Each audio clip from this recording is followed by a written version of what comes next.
বড়ুয়া, আবির বড়ুয়া সহ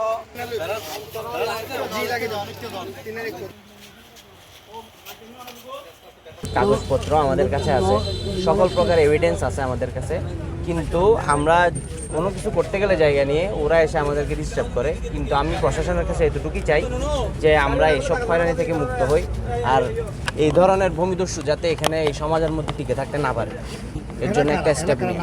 এর একজন হলো ব্যোমকেশ বড়ুয়া বুনু, আরেকজন হচ্ছে চম্পক বড়ুয়া এবং আরেকজন হচ্ছে মানস বড়ুয়া।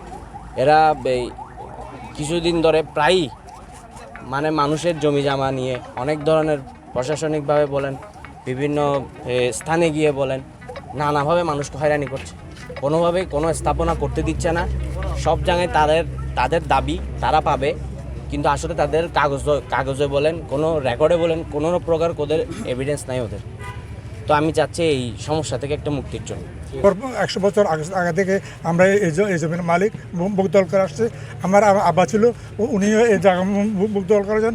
উনি মৃত্যুর পর আমরা যতদূর ভাগ পাই আমরা তো ততদূর ভাগ নিয়ে এখন আছি। কিন্তু অপরপক্ষ অনর্থক হয়তো ইয়া করে আমরা জায়গা পাচ্ছি বলে আমাদের জায়গাগুলো দখল করে নিতে চাচ্ছে। জায়গাটা হচ্ছে, জমিগুলো হচ্ছে আমার স্বামী প্রবীর বড়ুয়া, উনি এখন মৃত। তো ওনার কারণে এই জমির মালিক হচ্ছে আমি, আমার ছেলে আছে।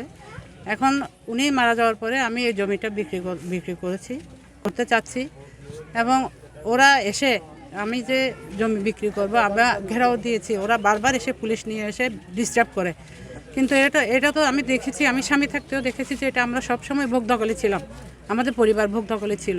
তারা বারবার পুলিশ নিয়ে এসে ডিস্টার্ব করতেছে এবং আমাকে কোনো কিছু এখানে করতে দিচ্ছে না। আমি একটা বাড়ি নির্মাণ করতে চাচ্ছি, ওরা আমাকে আসতে দিচ্ছে না। এখন আমি বিধবা হয়ে আমি কার কাছে যাব? ওরা তো আমাদের পরিবারের একজন, কিন্তু ওদের কাছে আমি কোনো সহযোগিতা পাইনি, এবং ওদেরকে আমরা নিজে ডেকে বলেছি যে আমাদেরকে একটু সহযোগিতা করো, তোমরা তো আমার স্বামী নেই, তো আমার বাচ্চা একটা ঘর করতে চাচ্ছে কিন্তু দিবে না।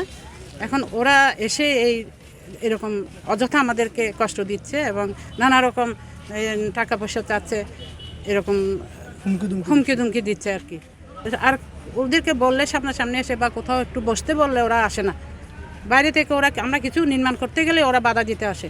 তো আমি এটা একটা প্রতিকার চাই, কারণ আমার হাজব্যান্ড নাই, আমি এর একটা প্রতিকার চাই। আর পুলিশ নিয়ে বারবার হয়রানি করে, আমার ছেলে আসছে এখানে বারবার হয়রানি করতেছে। এরা যে প্রকৃত জমির মালিক, সুবীর বড়ুয়া গং, সমীর বড়ুয়া গং এবং প্রবীর বড়ুয়া গং, তারপর হচ্ছে আবির বড়ুয়া, মিহির বড়ুয়া, শিশির বড়ুয়া গং, এরা সবাই কিন্তু এই সম্পত্তির মালিক।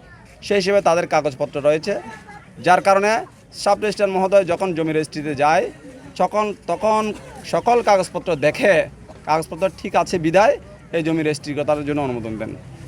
বিক্রেতা তাদেরকেও হয়রানি করা হচ্ছে, যারা ক্রেতা তাদেরকেও হয়রানি করা হচ্ছে। কারণ যারা কিনতে চাচ্ছে তারা অত্যন্ত কঠোর পরিশ্রম করে বিদেশে থেকে সরকারকে রেমিটেন্স দিয়ে তারা এই দেশের মঙ্গলের জন্য কাজ করে যাচ্ছেন, সমাজের জন্য কাজ করে যাচ্ছেন। তো তাদের পরিবারকে হয়রানি করা হচ্ছে। এটা আমি একজন ওয়ার্ডের মেম্বার হিসেবে এটা অত্যন্ত দুঃখজনক। আমি যারা এই ন্যাক্কারজনক ঘটনা করিয়েছেন এবং জমি দখলের পায়তারা করেছেন বলে যে মিথ্যা সংবাদ প্রকাশ করেছে, আমি এর তীব্র নিন্দা জানাই, ঘৃণা জানাই।